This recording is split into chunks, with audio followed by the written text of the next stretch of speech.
produit 100. Quand Jésus nous dit cette phrase, qu'un grain va en produire 100, ça nous donne un peu le vertige. Et ça nous rappelle un peu ce qu'on entend en Église, du nombre, beaucoup de nombre. Et pourtant, il y a un énorme paradoxe dans le Nouveau Testament, c'est qu'on voit effectivement cet enseignement dit par Jésus, mais quand on voit du nombre, on voit aussi énormément de personnes qui chutent. Donc, on va approfondir cette question-là, de quoi nous parle exactement Jésus. En Matthieu 13,8, il nous le dit, et une autre tomba dans la bonne terre, c'est la fameuse parabole des semeurs, et donna du fruit. Un grain donne 100, un autre 60 et un autre 30, que celui qui a des oreilles entende. Donc effectivement, par rapport à l'époque, le rendement d'une graine, pour du blé par exemple, ou pour une autre graine, c'était 1 pour 6. Donc quand on entend 60, quand on entend 30, on voit que c'est surnaturel. Et c'est dans ce sens-là, effectivement, que ce passage est fait. D'autant plus que ce passage est repris dans à peu près tous les évangiles. C'est pour ça que c'est un passage très important, mais encore faut-il comprendre ce que ça veut dire. Et ce que ça veut dire, c'est pas mettez des bâtiments et remplissez-les de plein de monde et je serai content. En fait, même si c'est comme ça que ça a été traduit.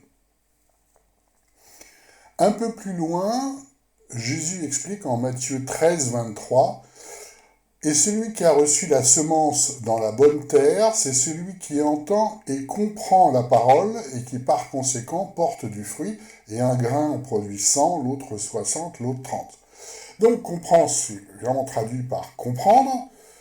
Donc toujours pareil, on est sur une logique intellectuelle. Est-ce que tu comprends ce que Jésus a dit ? Mais c'est pas parce que tu comprends intellectuellement que c'est ce que veut dire Jésus. Parce qu'en fait, le terme grec suniemi, c'est pas une compréhension intellectuelle, c'est plus dans le sens associé dans l'esprit. Il y a aussi un sens spirituel à ça. Tout le monde comprend intellectuellement ce que ça veut dire, mais spirituellement, c'est vraiment ça le sujet. Comme d'habitude, il y a effectivement une traduction qui traduit les pensées des théologiens, la logique humaine, et absolument pas la pensée du Christ et la logique de l'esprit. On a un terme à peu près équivalent en Colossiens 1,9. C'est pour cela que nous aussi, depuis les jours où nous avons été informés, nous ne cessons de prier Dieu pour vous et de demander que vous soyez remplis de la connaissance de sa volonté en toute sagesse et intelligence spirituelle, synésis, qui est un terme dérivé, en fait. Donc, intelligence spirituelle, c'est très différent de comprendre intellectuellement. En Marc 4,20, voilà le même enseignement dans un autre évangile, et ceux qui ont reçu la semence dans la bonne terre, ce sont ceux qui entendent la parole et la reçoivent et portent du fruit à raison de 30, de 60 et de 100. Un peu plus loin, Marc 33, et par beaucoup de paraboles semblables, il leur annonçait la parole selon qu'ils pouvaient entendre. Donc, on voit que Jésus, en fait, adapte le message à ce qu'ils peuvent entendre. Et il continue, et il ne parlait point sans parabole, mais en particulier, il expliquait tout à ses disciples. Donc effectivement, on le voit dans au moins deux évangiles, il parle en parabole à la foule, pour ne pas qu'elle comprenne, véritablement, il adapte en permanence, c'est-à-dire qu'il donne un langage codé que très peu peuvent comprendre, même les disciples ne comprennent pas. C'est pour ça qu'il doit leur expliquer par rapport à ça. Donc je veux dire, c'est un modèle. Comprendre, c'est pas une compréhension intellectuelle, mais c'est une compréhension spirituelle. Un autre passage qui nous parle de ce principe spirituel-là, et c'est en Luc 8,8. Et une autre tomba dans la bonne terre, et ayant poussé, elle produisait du fruit au centuple. Et en lisant ces choses, il s'écria que celui qui a des oreilles pour entendre, entende. Donc, la difficulté, c'est aussi la traduction, parce qu'on entend bon, bonne terre. C'est quoi bon ? Parce que dans le langage habituel, bon et mauvais, on a un bon café, un mauvais café. Mais l'application spirituelle n'est pas si évidente. Bon, c'est quoi ? C'est comme une bonne blague ? Il y a aussi une expression assez vulgaire d'ailleurs pour les femmes, être bonne par rapport à ça. Il y a plein de sens bons et mauvais en fait dans le français courant qui nous éloignent énormément de ce que veut dire Jésus par rapport à ça. C'est pour ça qu'on va approfondir le sens exact, toujours pareil, à avoir la pensée du Christ. En Luc 8, versets 15 à 16, mais ce qui est dans la bonne terre, kalos, ce sont ceux qui, ayant entendu la parole, la retiennent. La retiennent. Donc déjà, on a une autre dimension que comprendre. Dans un cœur honnête, kalos, c'est bizarre, en fait c'est le même terme, bon, mais ils ont traduit par honnête. On va voir pourquoi. Et bon, agathos, et porte du fruit, avec persévérance. Or, personne, après avoir allumé une lampe, ne la couvre d'un vase, il ne la met sous un lit, mais il la met sur un pied de lampe, afin que ceux qui entrent voient la lumière. Rappelez-vous, Jean 17, ceux qui croient en moi, on doit voir la lumière, c'est-à-dire qu'on doit me voir et voir Dieu. C'est quelque chose de très puissant. Donc, on voit deux termes. Kalos, qui peut signifier bon, mais en fait, c'est pas vraiment dans ce sens-là, et agathos. Alors, la difficulté, effectivement, c'est que si on traduit bon, c'est-à-dire un cœur bon, kalos, et bon, agathos. Donc ils se sont dit, ça colle pas. Donc on va mettre honnête, ce qui est hors sujet.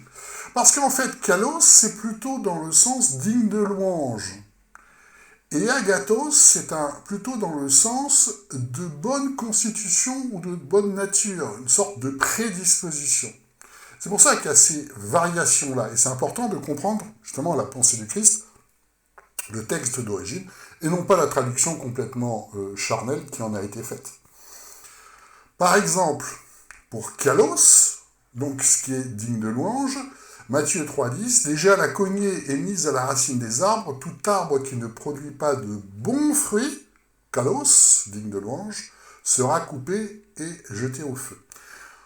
En Matthieu 7, versets 17 à 19, qui explique bien cette notion-là, voilà ce qu'il est dit. Ainsi, tout bon arbre, donc agathos, c'est-à-dire un arbre de bonne constitution, de bonne nature, pourront-on dire, produit de bons fruits, c'est-à-dire digne de louange. Mais le mauvais arbre, c'est pas comme le mauvais café, c'est sapros, corrompu, en fait, produit de mauvais fruits. Un mauvais fruit, c'est pas non plus comme un mauvais café. C'est poneros, ce qui vient du malin. Un bon arbre ne peut produire de mauvais fruits, ni un mauvais arbre produire de bons fruits. Tout arbre qui ne produit pas de bons fruits est coupé et jeté au feu. Donc, c'est extrêmement important de comprendre cet enseignement-là. Tout arbre, peu importe l'arbre, qui ne produit pas des fruits dignes de louange, c'est-à-dire voulus par Dieu, est coupé et jeté au feu. C'est aussi simple que ça. C'est pour ça que j'ai coutume de dire, quand il s'agit de foules qu'on met dans une salle, et en fait il n'y aura pas de fruits par rapport à ça, on va voir pourquoi. Oui, ben ça revient en fait à mettre en place du bois qui va être jeté au feu. Et c'est dur, mais c'est ça ce que veut dire Jésus par rapport à ça. Donc, comprenons le sens spirituel. L'arbre de bonne constitution, de bonne nature. Rappelons-nous que Dieu a fait l'homme à son image, puis il s'est été corrompu, détourné par le malin. Donc, c'est à la base un bon arbre qui est de bonne constitution, qui a été fait comme Dieu l'a voulu, et qui a été assez peu corrompu par le mal, on pourrait dire. Déjà, il y a un sens de prédisposition, en fait. D'accord ? C'est pour ça que le mauvais arbre est celui qui est corrompu, ça pousse, et qui produit de mauvais fruits, c'est-à-dire qui viennent du malin. Ils peuvent être bons ou goût, voilà la difficulté. Mais ils viennent du malin, ce ne sont pas les fruits qu'on attend. Et on voit dans les églises des fruits qui ne sont pas dignes de louange, hein, comme le fait de, par exemple dans les églises pentecôtistes, le fait de tomber par terre est une manifestation de l'esprit qu'on retrouve très peu dans le Nouveau Testament. Quel est ce fruit ? C'est pas un bon fruit. Il y a plein d'exemples comme ça, où le fait d'avoir une foule est toujours considéré, effectivement, dans les enseignements. Regardez, on est 300. On suit la volonté de Dieu, mais quel est le fruit? C'est pas ce fruit-là dont on parle, véritablement. Même s'il y a la notion de sang, on va le voir, Jésus nous parle toujours des fruits, de ce que ça donne après. Luc 6,45. L'homme bon, donc agathos, de bonne constitution de nature, tire le bien du bon, là aussi c'est agathos, de bonne constitution, trésor de son cœur, et l'homme mauvais, alors l'homme mauvais, poneros, qui vient du malin, tire le mal du mauvais trésor, poneros, qui vient du malin, car de l'abondance du cœur, sa bouche parle. Donc on voit que c'est, en fait, très puissant comme enseignement, à condition de se replonger dans la pensée de Christ. Qu'est-ce que ça signifie entendre? Parce qu'on entend Jésus, justement, on entend Jésus prononcer souvent cette phrase-là. En Luc 8, versets 18 à 20, « Prenez donc garde de quelle manière vous écoutez, akuo. » Mais qu'est-ce que ça veut dire, prenez donc garde de quelle manière vous écoutez? Il faut bien écouter. Là aussi, on a du mal à comprendre. C'est-à-dire, il faut se laver les oreilles, je ne sais pas. Car quiconque a, il lui sera donné, et quiconque n'a pas, même ce qu'il croit avoir, lui sera ôté. Donc là aussi, il y a une prédisposition, une élection extrêmement importante. Or, sa mère et ses frères vinrent vers lui, ils ne pouvaient l'aborder à cause de la foule, elle lui annonça, ta mère et tes frères sont là dehors, mais lui répondait et leur dit, ma mère et mes frères, ce sont ceux-là qui écoutent la parole de Dieu et qui la pratiquent. Voilà, c'est aussi une façon d'exprimer ce que c'est écouter. La pratique, la vive, la transforme par rapport à ça. C'est pas juste laver les oreilles. Donc, akuo, dans le sens grec, c'est beaucoup plus percevoir le sens de ce qui est dit. Voilà pourquoi on entend tout le temps Jésus dire que celui qui a des oreilles pour entendre, entende. Celui, on pourrait traduire par celui qui est prédisposé pour pouvoir entendre, entendre. C'est pas ouvrez grand vos oreilles. Voilà pourquoi on a, dès que c'est difficile, l'expression de Jésus, que celui qui a des oreilles pour entendre, entend.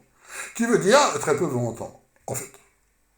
Et donc, dès qu'on trouve cette expression, on l'ouvre beaucoup en Apocalypse, mais dans d'autres passages, on sait qu'on a un passage très important que très peu de monde va véritablement entendre, dans le sens qui est donné par Jésus. Continuons sur cette notion de multiplication de la bonne terre. En Jean 12, 24, il y a une variante. En vérité, je vous le dis, si le grain de blé, après être tombé dans la terre, ne meurt pas, il reste seul, mais s'il meurt, il porte beaucoup de fruits. C'est intéressant parce que ça donne aussi la dimension de l'enseignement de base de Jésus de mourir à sa vie d'homme. C'est la condition sine qua non. Il n'y a pas de fruits si on ne meurt pas à notre condition d'homme. Donc si on reste dans la chair, on reprend l'exemple effectivement d'une église avec beaucoup de monde, nos yeux sont contents, il y a beaucoup de monde, mais on est comme les hommes, c'est comme un concert où il y a du monde, nous avons du succès. Et pour faire la mission de l'esprit, pour faire la mission de Dieu, il faut sortir justement de cette logique humaine. Regarde, ils sont contents, on met de la bonne musique, regarde, ils chantent, regarde, ils applaudissent Jésus. Mais qu'est-ce que ça a à voir avec l'esprit? Si on ne meurt pas à nos réflexes humains, et le fonctionnement des églises modernes est tellement charnel, on est content, on est ensemble, on chante, on pousse des cris de joie. Là, en ce moment, j'écoute un podcast d'un Canadien, d'un Québécois. Il passe son temps à dire « Dites Amen, répétez cette phrase, on applaudit le Seigneur. » Je vois quoi? Il est tout le temps en train de manipuler le côté charnel. Tout le monde fait « Ouais. » Je suis certain qu'il n'y aura aucun fruit. Et justement, on va en parler tout à l'heure par rapport à ça. Parce qu'il faut mourir à ces réflexes humains, de chercher tout le temps une traduction, un peu comme des réseaux sociaux. C'est le pouce, le like du Facebook. Mettez un like.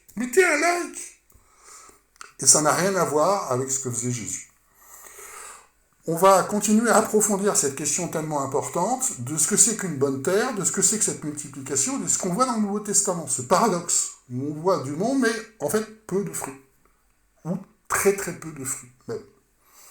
Et pour ça, on va étudier Paul, comment Paul vit cet enseignement de Jésus, une graine qui en donne 100, 30, 60, dans les régions où justement il y avait du monde, c'est-à-dire on va prendre l'Asie.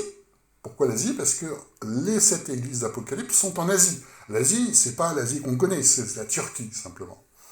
Et on va prendre aussi l'exemple de l'Achaïe pour être exact, qui était en fait la province sud de la Grèce, dont la capitale était Corinthe. Et c'est pour ça qu'on va s'axer là où il y a du monde, pour voir un petit peu comment Paul vit cet enseignement de Jésus. Acte 16, versets 6 à 9, où ils traversèrent la Phrygie et le pays de Galatie, ayant été empêchés par le Saint-Esprit d'annoncer la parole en Asie, donc en Turquie. Ça, c'est intéressant. On voit bien que c'était pas le moment pour aller en Asie, parce qu'il y avait tout un plan de Dieu. On va voir un peu plus loin, où Paul annonce la parole donc en Asie, ce qui va donner effectivement les 7 églises après d'Apocalypse, qui va être montré au niveau prophétique comme étant le modèle des églises qui ne portent plus de fruits, justement, par rapport à ça. Donc, c'était pas le moment pour ça. Et étant venus près de la Mysie, ils essayèrent d'entrer en Bithynie, mais l'Esprit de Jésus ne leur permit pas.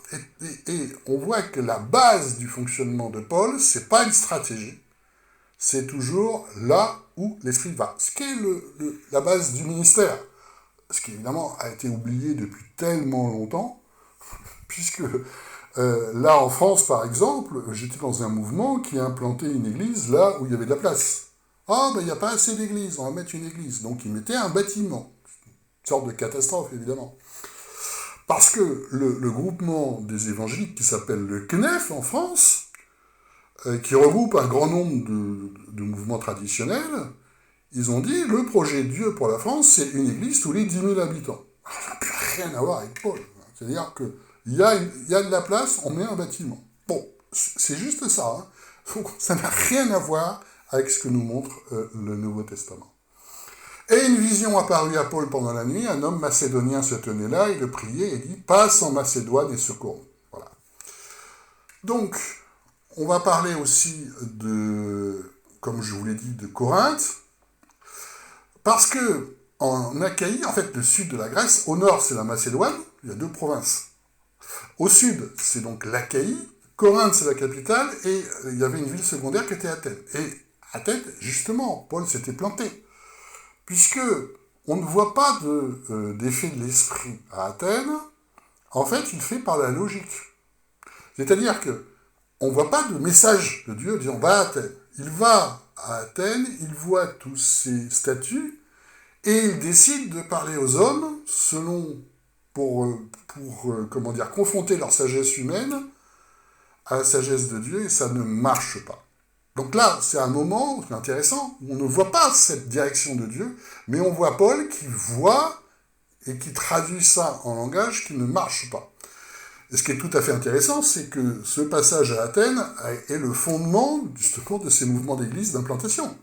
Le truc qui ne marche pas. Regardez, Paul regarde, donc nous aussi on va regarder le village, et on va se dire, tiens, est-ce qu'il y a besoin d'une église ou pas? Et donc ça produit le même résultat qu'à Athènes, ça ne marche pas. Bon, mais c'est comme ça. C'est vraiment comme ça qu'il enseigne qu'on va faire comme Paul, on va regarder. Donc il s'est éloigné d'Athènes et il vint à Corinthe par rapport à ça. Acte 18, 1. Acte 18, versets 7 à 11. Il entra dans la maison d'un homme, Titus Justus, homme craignant Dieu, dont la maison était contiguë à la synagogue. Mais Crispus, chef de la synagogue, crut au Seigneur avec toute sa maison, et beaucoup de Corinthiens, entendant Paul, croyaient et étaient baptisés. Alors, toujours le même problème. Pour eux, c'est toujours la foule, comme maintenant, c'est-à-dire qu'ils disent beaucoup dans le sens Paulus, qui veut dire en fait plusieurs. On ne connaît pas le nombre exact, mais c'est tout le temps traduit par la foule. Alors que là, c'est plutôt plusieurs. Après, ceci dit, l'église de Corinthe, il y avait du monde, c'est pour ça qu'on en parle aussi. Mais il y a toujours cette traduction qui correspond aux pensées, la foule. Alors que Jésus fuyait la foule.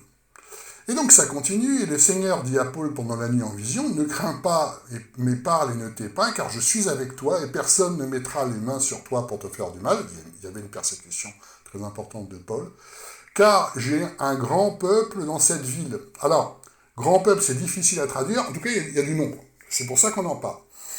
Et il demeura 1 an et 6 mois enseignant parmi eux la parole de Dieu. Donc pour l'église de Corinthe, en fait, il a fallu qu'il demeure 1 an et 6 mois. Mais remarquez qu'il n'implante pas l'église de Corinthe. Dieu lui dit, il y a des personnes qui peuvent entendre. On va toujours vers des personnes, comme Philippe l'évangéliste. On n'est pas là pour implanter des églises. Puis à Corinthe, donc, il y avait du monde, donc ils se retrouvaient. Mais c'est tout, ça n'est qu'une conséquence. À l'inverse de ce qu'on voit partout, la logique, c'est le bâtiment. Jamais la logique, c'est le bâtiment dans le Nouveau Testament. Et pour cause, puisque c'est le corps, le temple de l'esprit. Le bâtiment est tout à fait secondaire. Parce qu'on peut se réunir n'importe où s'il y a besoin de se réunir physiquement. Y compris dans une maison. Moi, je suis allé dans des jardins publics, dans des fast-food. Le bâtiment n'est jamais un sujet dans le Nouveau Testament, et toujours un sujet dans l'Église. Pourquoi ? Parce que c'est dérivé, en fait, de ce que font les catholiques. Pour évangéliser, ils font quoi ? Ils mettent d'abord un bâtiment, ils font une paroisse, d'abord c'est le bâtiment, puis ils sonnent la cloche et ils font une messe le dimanche matin qui va forcément attirer du monde. Voilà. Et ce modèle-là a été gardé chez les protestants, ça n'a évidemment rien à voir avec le modèle de l'esprit. Donc, en 2 Corinthiens 1.1, voilà ce qu'il nous dit. Paul, apôtre de Jésus-Christ, par la volonté de Dieu, le frère Timothée, à l'église de Dieu qui est à Corinthe, et à tous les saints qui sont dans toute l'Achaïe. Donc ça a commencé. Alors, la question c'est, comment Paul vit cette bonne terre à Corinthe? Et vous avez déjà la réponse, Corinthe, c'est une sorte de catastrophe spirituelle. Et c'est ça qui est compliqué. Voilà ce qu'il dit en 2 Corinthiens 11, 3, 4. Mais je crains que, comme le serpent séduisit Ève par sa ruse, vos pensées ne se corrompent de se détourner de la simplicité à l'égard de Christ. Car si celui qui vient à vous prêche un autre Jésus que nous n'avons point prêché, ou si vous recevez un autre esprit que vous n'avez point reçu, ou un autre évangile que vous n'avez point embrassé, vous le supporteriez fort bien. C'est ça qui est compliqué. C'est qu'il dit, je peux vous raconter, n'importe qui peut venir avec un autre évangile, vous serez d'accord aussi. Donc vous n'êtes pas vraiment conduit par l'esprit de vérité, en fait. Alors que, on a vu dans les passages précédents, c'est ce qu'il a fait correspond bien à ce que Dieu veut. C'est-à-dire qu'à un moment donné, il y a eu du monde, il y avait bien une graine qui en donne beaucoup, d'accord ? Mais ça s'est très vite arrêté. Et ça s'est très vite transformé, en fait, en quelque chose de complètement charnel. Remarquez que ce passage, c'est intéressant, parce que dans les églises dans lesquelles j'étais, il disait tout le temps, vous qui avez reçu l'esprit, donc, ce que vous traduisez, forcément, ça va être Dieu. Et c'est pour ça qu'ils faisaient des élections, les élections d'anciens, les élections de machin, les élections de trucs, par rapport à ça. À chaque fois que toute l'Église faisait une élection, ils disaient, voilà, c'est la volonté de Dieu. Donc ils disaient, vous avez l'esprit, donc votre élection, ça va refléter Dieu.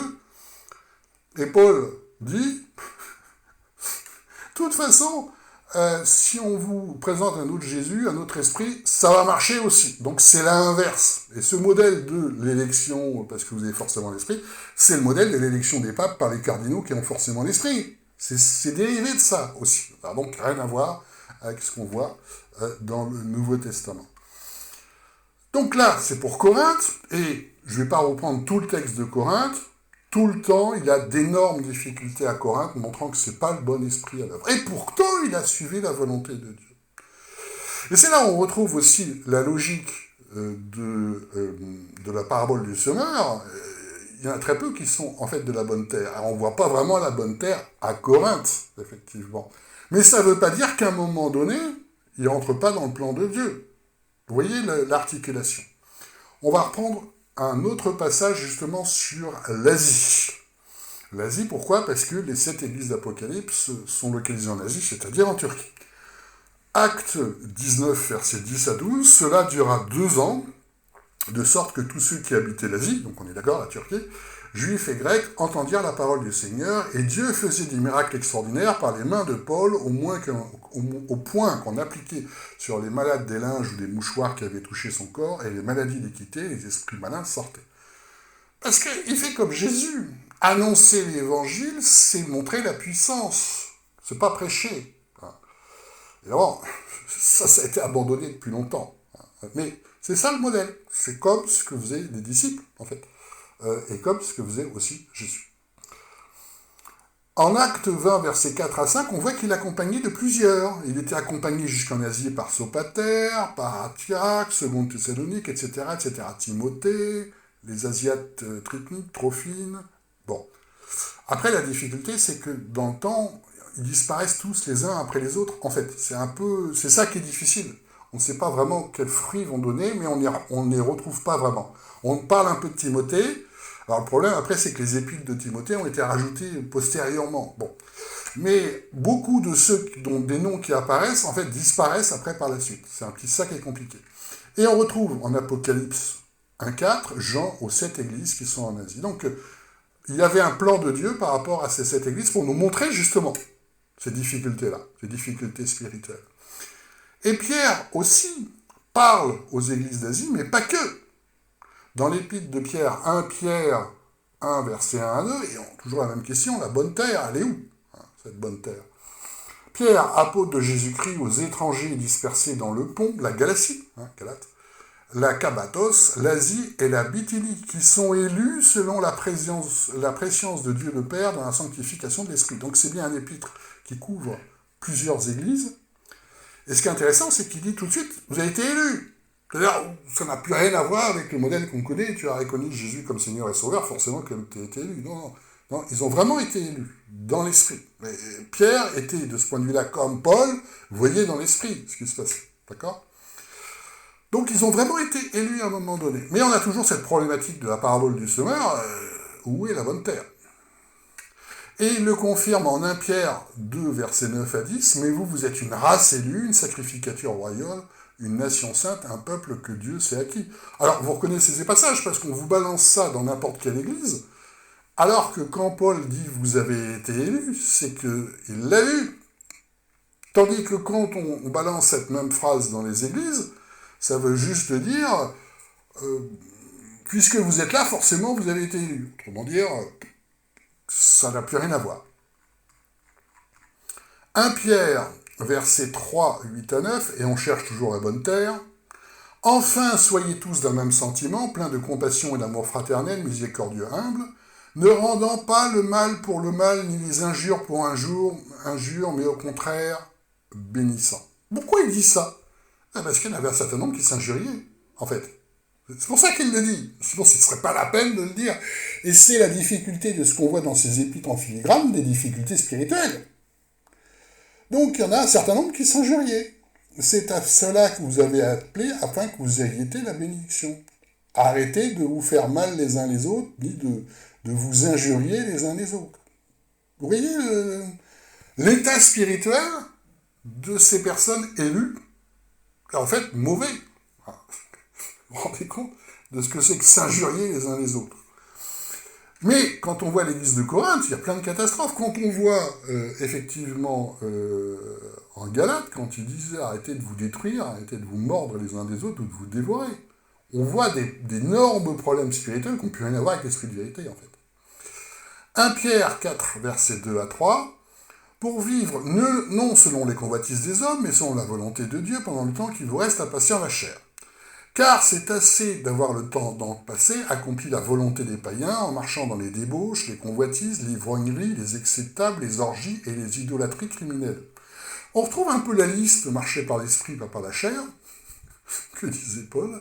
La question c'est pourquoi il fait cette liste ? Parce qu'il y en avait encore plusieurs qui faisaient ça. Donc sinon il n'y a aucun intérêt de citer cette liste. C'était évident qu'ils ne faisaient plus ça. Donc il y en avait quand même qui étaient dans la débauche, la convoitise, l'ivrognerie, les excès de table, les orgies, les idolâtries criminelles. C'est ça le sens de ces enseignements. Ça correspondait à des réalités spirituelles. 1 Pierre 4, versets 8 à 11, et ça c'est un passage que je cite souvent, « Avant tout, il est pour vous une ardente charité, car la charité couvre une multitude de péchés. Exercez d'hospitalité les uns vers les autres sans murmure. Donc, beaucoup devaient râler en disant, non, je n'ai pas assez de place chez moi, je ne vais pas l'accueillir. Il n'a pas de logement, il va se débrouiller. » C'est ça, hein ? C'est pour ça qu'il dit ça, sans murmure. Selon que chacun de vous a reçu un don, employez-le au service les uns des autres comme de bons dispensateurs de diverses grâces de Dieu. Ça, J'avais fait justement un enseignement là-dessus, un des premiers, en disant, tiens, c'est un des enseignements les plus importants du Nouveau Testament. Ça nous montre que rien en Église ne doit être fait sans les dons spirituels. Alors qu'on sait très bien que dans les églises modernes, tout est fait selon les talents du monde.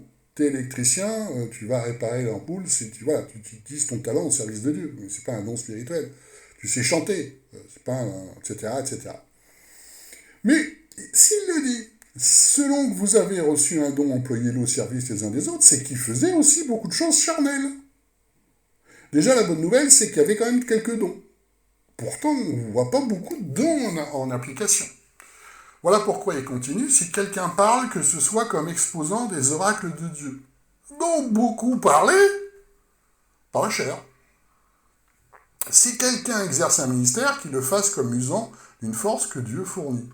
Donc, pareil, il y en avait un certain nombre, peut-être beaucoup, qui faisaient également par la chair. J'ai envie de faire ça, je vais faire ça. Voyez ce que ça traduit, en fait, de l'état spirituel de l'Église, des Églises, avec pourtant, initialement, une direction de Dieu. Ils ont été effectivement élus à un moment donné. Mais on est toujours dans cette parabole du semeur, mais bon sang, où est la bonne terre? 1 Pierre 4, versets 15 à 17. En effet, que nul de vous ne souffre comme meurtrier ou voleur ou malfaiteur ou comme s'intégrant dans les affaires d'autrui. Pourquoi il fait cette liste? Parce qu'il devait y en avoir. Sinon, c'est pas la peine de la citer aussi. Car le moment est venu où le jugement va commencer par la maison de Dieu, et s'il commence par nous, quelle sera la fin de ceux qui sont rebelles à l'évangile de Dieu? Il ne faut pas dire que ce soit très positif. Quelle sera la fin de ceux qui sont rebelles à l'évangile de Dieu? C'est-à-dire qu'il y avait un certain nombre qui étaient totalement, en fait, rebelles à l'évangile de Dieu, bien qu'ayant été élus. Voyez comment s'articule, en fait, c'est une graine qui en donne sens. C'est pas parce qu'à un moment donné, il y a du monde que ça va vraiment donner du fruit au final. C'est ça ce que nous montre le Nouveau Testament. En 2 Pierre, versets 1 à 3, voilà ce qu'il nous dit. Mais il y a aussi de faux prophètes parmi le peuple, comme il y aura aussi parmi vous de faux docteurs qui introduiront furtivement des hérésies pernicieuses. Voilà. Donc, c'est effectivement ce qui s'est passé. Juste après, les églises se sont transformées en églises totalement charnelles. On a les traces, effectivement, déjà en Timothée et Tite, qui a été rajouté. On voit des églises qui ne sont plus du tout par l'esprit. Il y a des évêques qui dirigent, qui nomment. Tout est fait par la chair. Vous avez ça dans notre formation, revenir à l'évangile de Christ. Mais c'est annoncé. Il y aura des faux docteurs parmi vous. Et ça ne touchera pas 2-3 personnes. Voilà ce qu'il dit. Beaucoup suivront leur débauche. Et à cause d'eux, la voix de la vérité sera blasphémée, etc., etc.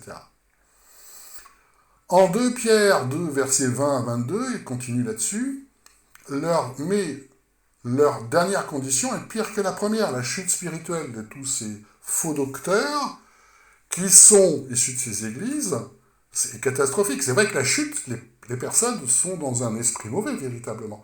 Car il eût mieux valu n'avoir point connu la voie de la justice que de se détourner. Et il continue, voilà ce qui leur est arrivé, le chien est retourné à ce qu'il avait vomi. C'est violent, mais ça montre bien les dangers spirituels de ce qui se passait dans ces églises. C'est-à-dire le retour à des doctrines du monde, doctrines païennes, doctrines charnelles, etc., etc. Et c'est beaucoup, c'est pas 2 personnes. On retrouve aussi l'épître de Jean qui est adressée à, on ne sait pas exactement à qui, mais qui est manifestement une épître assez transversale, puisqu'elle s'applique en fait à plusieurs églises. 1 Jean 2, versets 18 à 19, « Petits enfants, c'est la dernière heure, et comme vous avez entendu dire qu'un antéchrist vient, aussi y a-t-il maintenant beaucoup d'antéchrists. Par là, nous connaissons que c'est la dernière heure, ils sont sortis du milieu de nous. » Donc, il annonce là aussi le fait que juste après, les églises vont se transformer en églises charnelles, comme ce qu'on a vu dans les formations. Mais il confirme aussi l'élection qui a été en premier. 1 Jean 3, versets 1 à 2, « Voyez quel amour le Père vous a témoigné, que nous soyons appelés enfants de Dieu, et nous le sommes, etc. etc. » Donc, il y a bien eu une élection, mais où est la bonne terre? Et on n'en trouve vraiment pas de la bonne terre. Parce qu'en 1 Jean 3, versets 17 à 18, voilà ce qu'il dit. « Si quelqu'un possède de quoi vivre dans le monde et voit son frère dans le besoin et lui ferme ses entrailles, comment l'amour de Dieu demeure-t-il en lui, petits enfants, n'aimons pas en parole ni avec la langue, mais en œuvre et en vérité ?» C'est-à-dire qu'il y en avait un certain nombre, voire beaucoup, ça on ne sait pas, qui étaient incapables de faire la charité. Vous avez de l'argent, et il a faim, il n'a qu'à jeûner et prier, ça lui fera du bien. Point. Ou alors, le coup qu'on m'a fait moi en église, je vais prier pour toi. Ça nourrit pas. 1 Jean 3, 24, celui qui garde ses commandements demeure en Dieu, donc les commandements de Jésus demeurent en Dieu et Dieu en lui. C'est à ceci que nous connaissons qu'il demeure en nous, à l'esprit qu'il nous a donné. Donc celui qui garde ses commandements, combien il y en a? Celui. Vous voyez la difficulté? On part effectivement de personnes qui ont été élues par l'esprit, et en fait on retrouve quasiment plus personne au final. C'est ça la difficulté.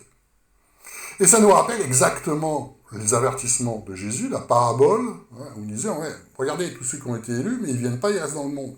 Est-ce que ça traduit? Jésus nous a prévenus, il n'y a rien de nouveau par rapport à ça. Et on retrouve des passages où Paul se félicite de la charité, première manifestation, et puis après, il y a les premières. C'est-à-dire qu'on voit, mais ça on le connaît dans l'église de disciples, on voit effectivement les premiers effets de l'esprit, c'est très important. Si on voit rien, jamais rien, c'est qu'il ne se passe rien, c'est qu'on n'est pas dans le plan de Dieu. On voit effectivement certaines manifestations d'esprit, mais beaucoup de personnes vont retourner au monde, aux autres doctrines, etc., comme ce qu'on voit là. D'où cette fameuse parabole du semeur, où il y a quand même qu'un petit nombre au final qui est de la bonne terre. Et c'est ce qu'on cherche, effectivement. C'est là que vous comprenez beaucoup mieux pourquoi quand on dit des disciples qui font des disciples, c'est une blague. Ils ont du mal à faire la charité. Et là aussi, on connaît bien ça, dans l'église des disciples. La charité, c'est difficile, hein. Pierre le dit, la charité couvre une multitude de péchés. Paul, c'est en premier la charité. Vraiment, Paul est macédonien, on voit la charité, il est très content de voir l'Esprit de Dieu à l'œuvre, etc., etc. Déjà, faire la charité, c'est dur. Vous n'imaginez pas qu'ils vont faire des disciples, hein, tout cela. C'est pour ça que quand on nous dit on va faire des disciples qui font des disciples, c'est une blague. C'est une blague. C'est pas ce que nous montre le Nouveau Testament. On a aussi, on ne va pas approfondir, mais vous connaissez l'épître de Jacques, alors c'est tout le temps les problèmes.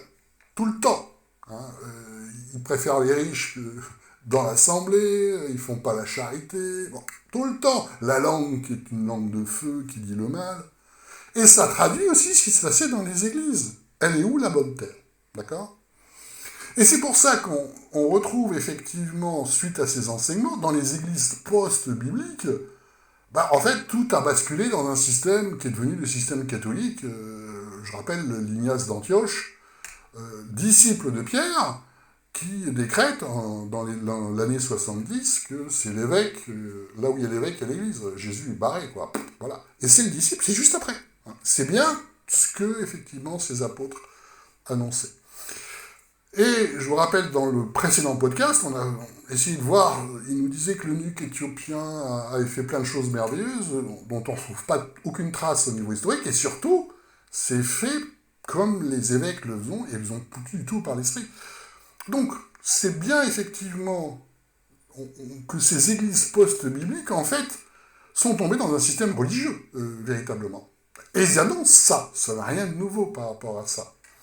Donc, qui est la bonne terre? C'est ça qui est compliqué, puisqu'en Apocalypse 2.7, pour l'église d'Éphèse, voilà ce que dit Jésus, que celui qui a des oreilles écoute ce que l'Esprit dit aux églises.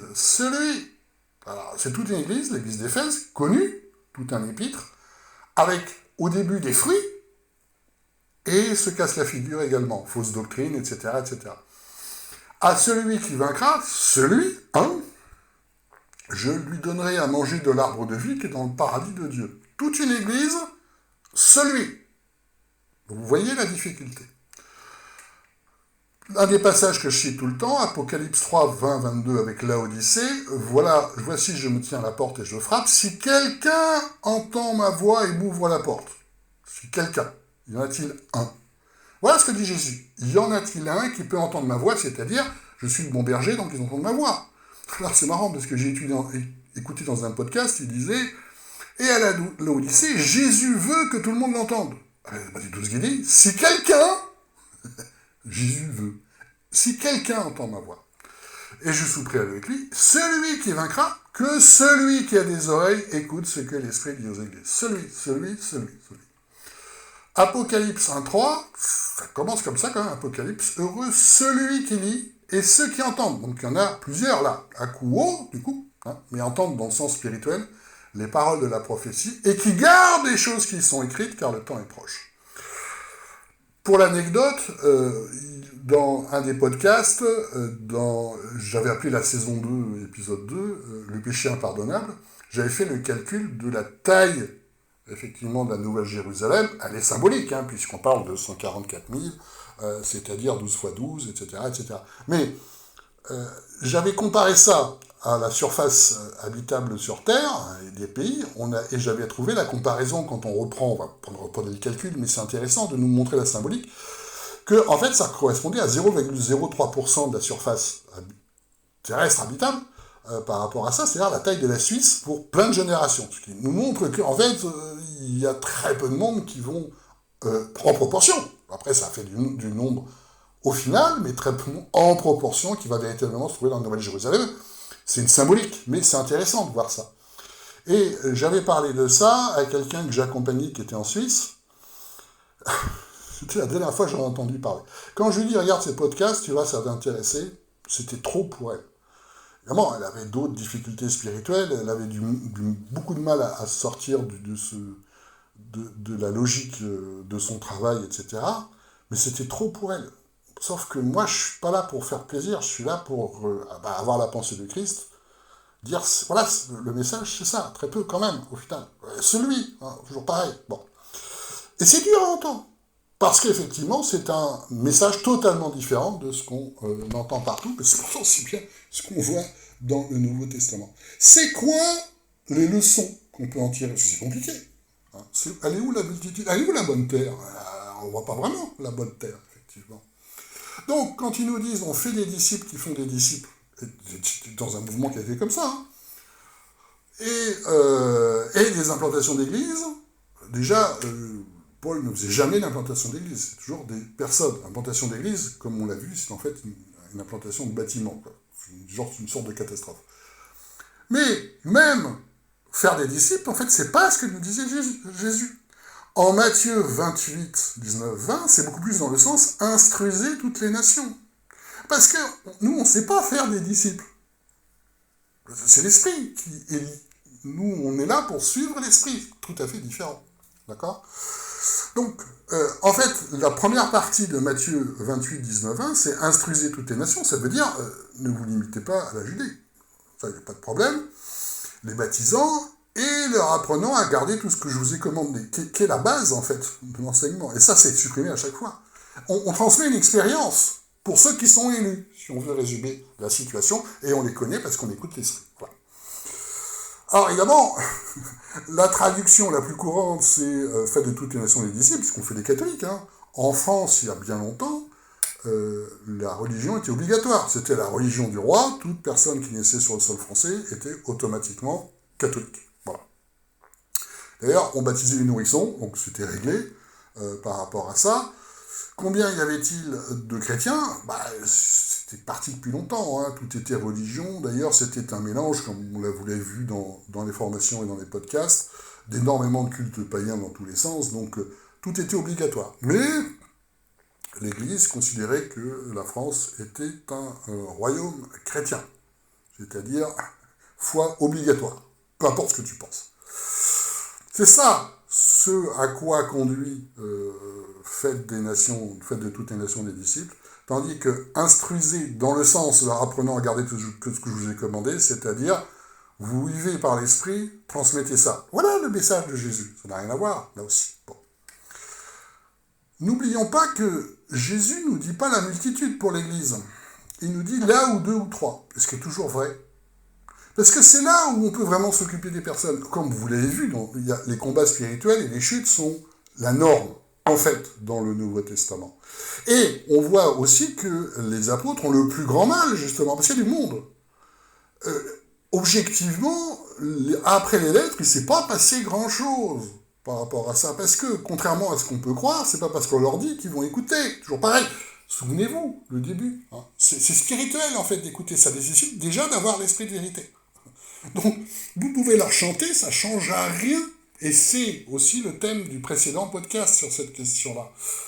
C'est pour ça que Jésus nous dit là où deux ou trois. Il faut s'occuper des personnes, véritablement. Jésus nous montre l'exemple de 12. Et nous, on ne pourra pas faire beaucoup plus à la fois. Après, heureusement, c'est sûr, il a fait sur 3 ans. On peut le faire sur plus.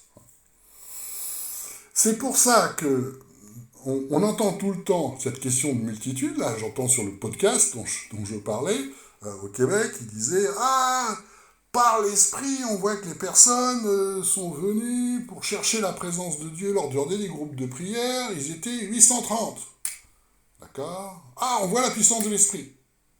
Ah ben non.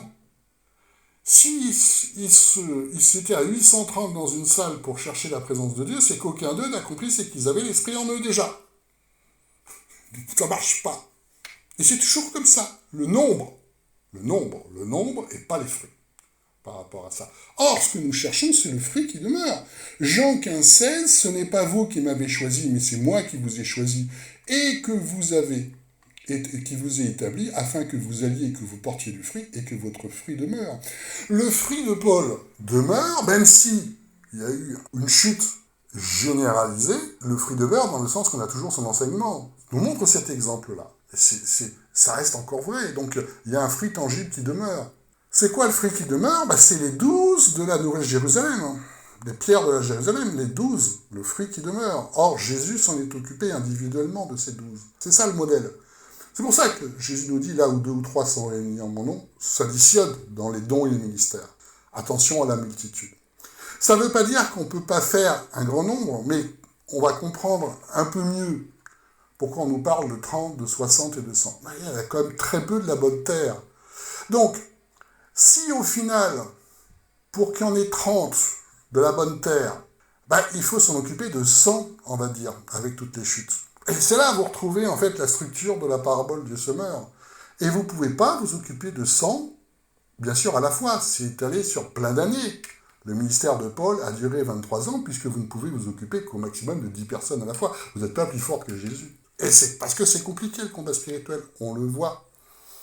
Donc bien comprendre cette multiplication du parole de semeur, c'est prévoir déjà dès le départ qu'il y aura beaucoup de chutes. Le savoir en tout cas. Et on ne va que sur les personnes que Dieu nous a montrées, comme Paul, comme Jésus, évidemment. Sinon, on est certain qu'on va conduire tout le monde dans la fosse, nous y compris. Mais c'est le côté tellement difficile pour la pensée humaine de faire selon la pensée de Christ, selon la pensée de Dieu. On sait qu'il y aura, en fait, au final, très peu de bonne terre, mais pourtant, ce sont ceux-là qui seront les élus dans la Nouvelle Jérusalem, et c'est sur cela qu'on doit se focaliser, donc sur les 100, mais sur des dizaines d'années. Vous voyez la proportion. C'est-à-dire, ne cherchons jamais le nombre, allons uniquement vers les personnes que Dieu nous a montrées, et c'est le petit nombre qui porte le fruit, là où 2 ou 3 sont réunis en mon nom.